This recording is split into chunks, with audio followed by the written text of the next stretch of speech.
Assalamualaikum, salam Ramadan. Kita bertemu kembali dalam Mutakhir edisi pagi di Sabah Hits Online TV bersama saya Rishna Irham. Kita teruskan ke tajuk utama pagi ini. 1,500 unit rumah mesra akan dibina di Sabah. UMNO Tawau bersedia berdepan kerusi Parlimen. Seorang wanita gagal terjun dari sebuah kondominium di Kota Kinabalu.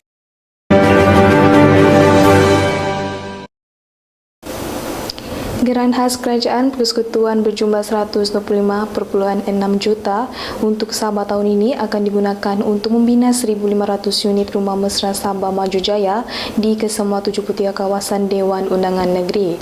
Rumah mesra Sabah Maju Jaya yang sebelum ini dikenali sebagai Projek Perumahan Rakyat Termiskin atau PPRT akan dibagikan sama rata ke semua Dewan Undangan Negeri Sabah. Yang Amat Berhormat Ketua Menteri Sabah Datuk Seri Panglima Haji Haji Nur telah menyatakan keputusan itu selaras dengan inisiatif Hala 7 Sabah Maju Jaya Kerajaan Negeri untuk memastikan kesejahteraan rakyat dan akan mendapat akses kepada rumah mampu milik. Bagi lebihan dana daripada peruntukan itu akan digunakan untuk membaiki jalan, jambatan gantung dan infrastruktur lain serta harta benda yang rosak akibat bencana banjir. Tambahnya ini adalah permintaan yang baik untuk Sabah memastikan dana itu akan digunakan dengan baik untuk manfaat seluruh rakyat dan negeri. Pada masa yang sama juga beliau berkata kerajaan negeri GRSBN berazam untuk memperoleh lebih banyak rundingan yang masih berjalan bagi mendapatkan 40% seperti yang dipersetujui dalam Perjanjian Malaysia 1963. Saya IBLB, Saya Rishna Irham dan saya Syazena Azman. Kami dari Sabah Hits dan Sabah GZ ingin mengucapkan selamat menyambut bulan Ramadan 2022.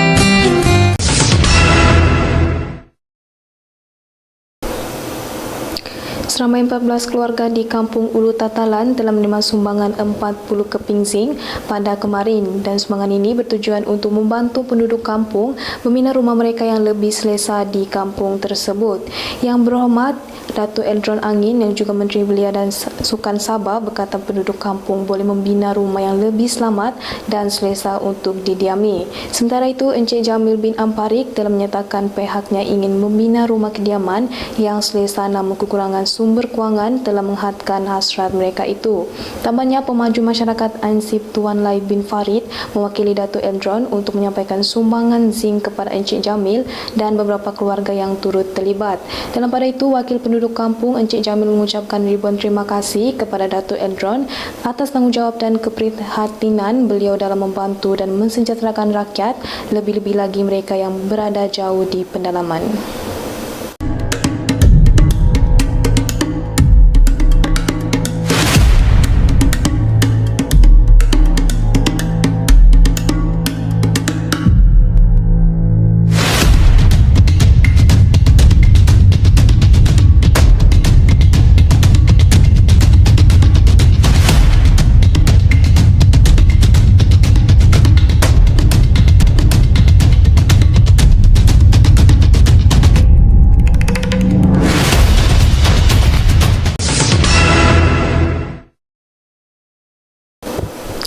UMNO Tawau bersedia untuk bertanding di kerusi Parlimen dalam pilihan raya umum ke-15 pada akan datang sekiranya mendapat arahan daripada pucuk pimpinan di peringkat pusat.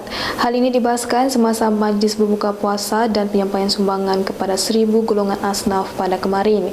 Ketua Bahagian UMNO Tawau Ghazali Ansing kata sebelum ini kerusi Parlimen Tawau telah ditanding oleh parti komponen adalah Parti Bersatu Sabah. Mengenai hubungan UMNO Tawau dengan Parti Pribumi Bersatu Malaysia, dikatakan kedua-kedua parti ini masih mempunyai hubungan yang baik. Tambahnya pihaknya meletakkan sepenuh kepercayaan kepada pucuk pimpinan di peringkat negeri dan pusat untuk menentukan Hala 7 UMNO Tawau.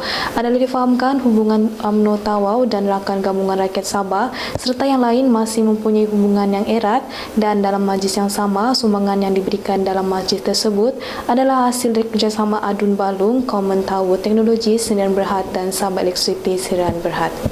Allahu Akbar, Allahu Akbar.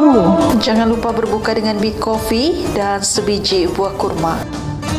Big Coffee, terasa nikmatnya.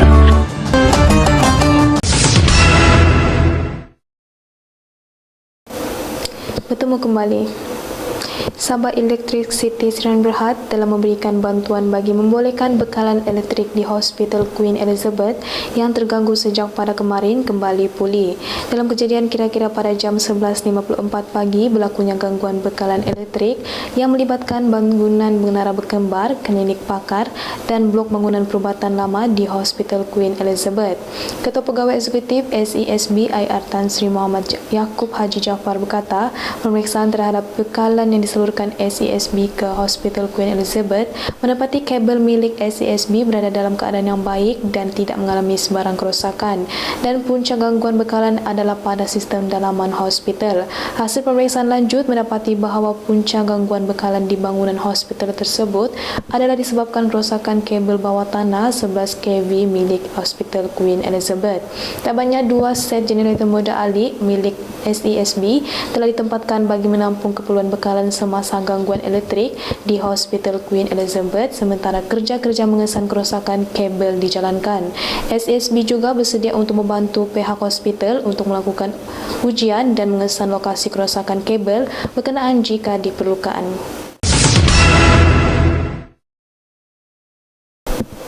Seorang wanita yang dipercayai cuba terjun dari tingkat 3 sebuah kondominium di Jalan Kebajikan, Kota Kinabalu di sini pada kemarin telah berjaya diselamatkan oleh anggota polis.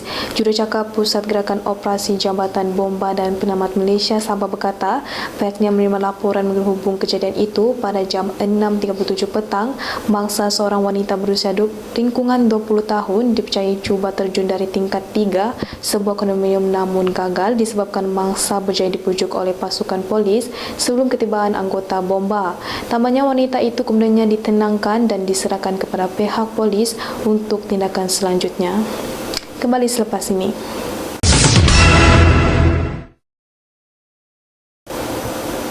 Bertemu kembali.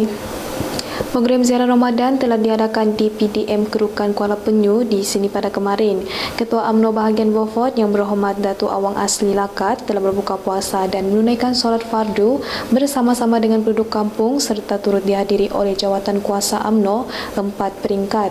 Tambahnya selepas menunaikan solat tarawih, beliau memberikan sumbangan dan menyerahkan bantuan peribadi kepada ahli jawatan kuasa jemaah Masjid Kampung Kerukan, Masjid Kampung Berangko, Masjid Kampung Kekapur dan Surau Kampung Parit. Bukan itu saja, beliau juga telah memberikan sampuraya kepada anak-anak kampung yang hadir sama untuk mengimarakan masjid di bulan yang mulia ini. Terima kasih kerana sudi bersama saya di edisi pagi. Sebelum berpisah, saksikan video klip program ziarah Ramadan bersama yang berhormat Datuk Awang Asli Lakat.